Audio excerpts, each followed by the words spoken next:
मंत्र इस प्रकार है। ओम ऐं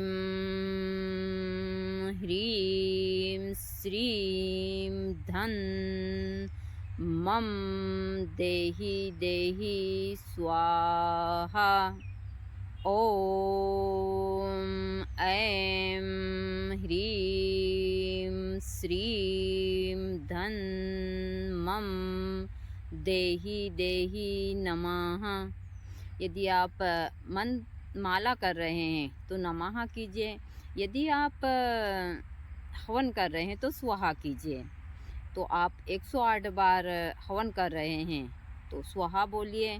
और यदि आप माला से जाप कर रहे हैं तो आप नमः बोलिए। देखिए, मैं सरल और आसान सी चीज़ें देती हूँ कि आप घर बैठे इनको कर और अपने जीवन। जय माता दी सभी को। हर हर महादेव। आज मैं तंत्र में आप लोगों को जो जानकारी देने जा रही हूँ वह जानकारी है पीपल यक्षिणी की। यहाँ मेरे पीछे आप जो देख रहे हैं यहाँ है पीपल यक्षिणी। पीपल वृक्ष हमारे भारत में ऐसे ही पूजनीय है और इस वृक्ष को हम देव स्वरूप मानते हैं। और मैं हमेशा बोलती हूँ कि मैं प्रकृति को हमेशा, जो प्रकृति में रहने वाले पेड़ पौधे हैं, प्रकृति की चीज़ें हैं, उनको ज़्यादातर हर एक क्षेत्र में लेती हूँ क्योंकि यहाँ मुझे प्रत्यक्ष दिखती है।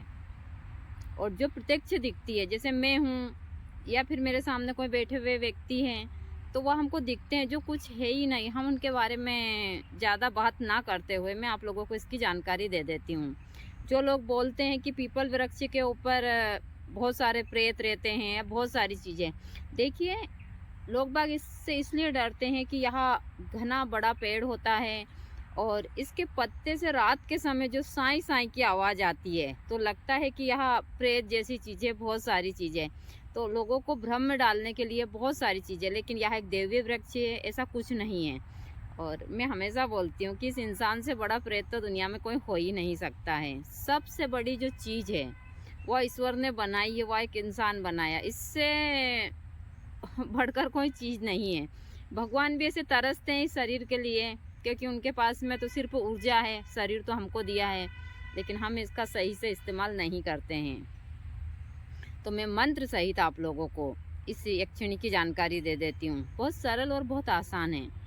इसका बांदा धन प्राप्ति के लिए, और मैं जैसा बताती हूँ कि बांदा एक ऊर्जा आपके घर में एक अच्छी ऊर्जा प्रदान करता है, या यदि अच्छे नक्षत्र में आप ले लेते हैं तो।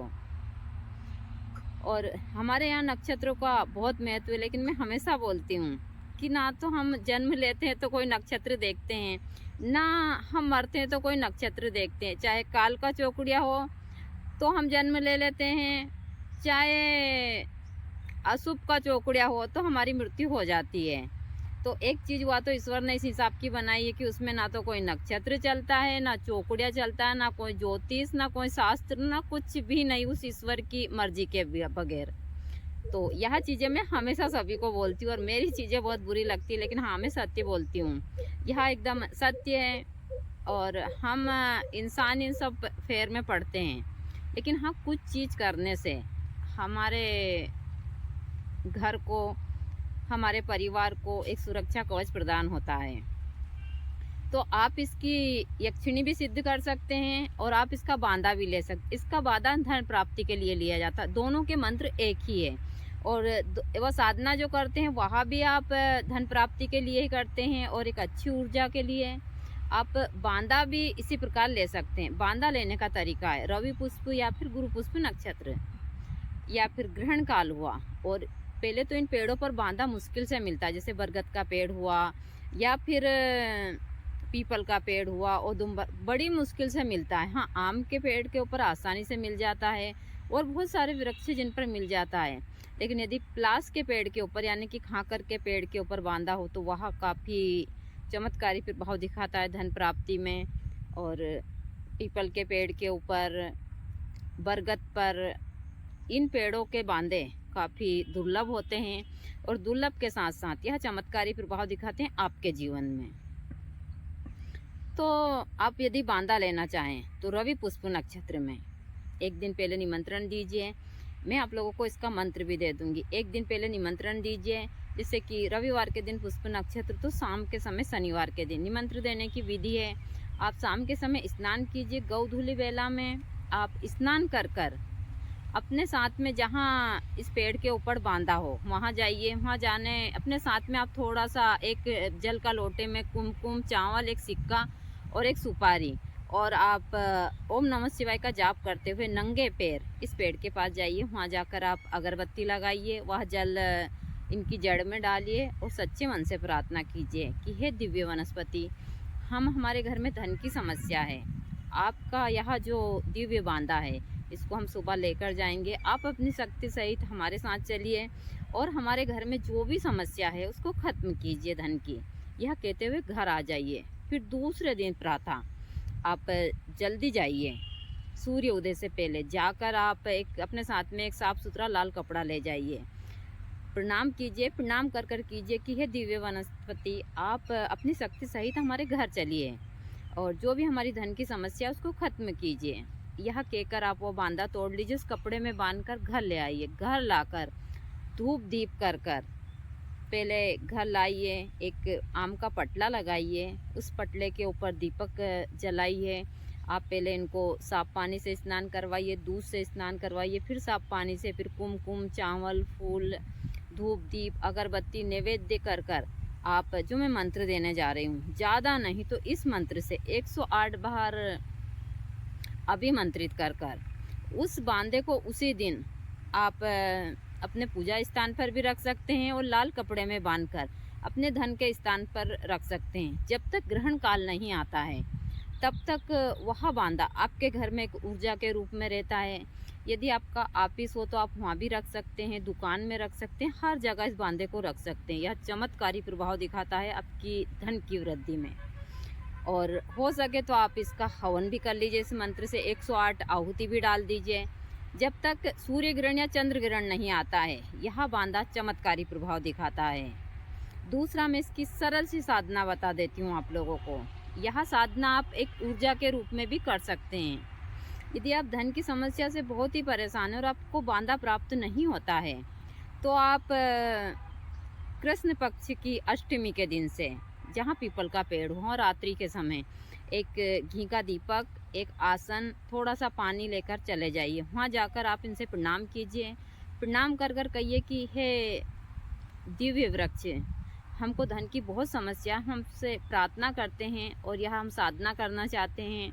आप अपनी कृपा हमारे घर के ऊपर कीजिए। यह कहकर आप कम से कम ज़्यादा नहीं तो 11 दिन कंटिन्यू इस जो मैं मंत्र देने जा रही हूँ, आप इस पेड़ के ऊपर बैठकर, और पेड़ पर नहीं तो आप आसन लगाकर इस पेड़ की जड़ पे भी बैठ सकते हैं, और दक्षिण दिशा में मुंह कर इस पेड़ के ऊपर बैठकर आप रुद्राक्ष की माला से कम से कम 11 माला प्रतिदिन कीजिए, 11 दिन तक कंटिन्यू।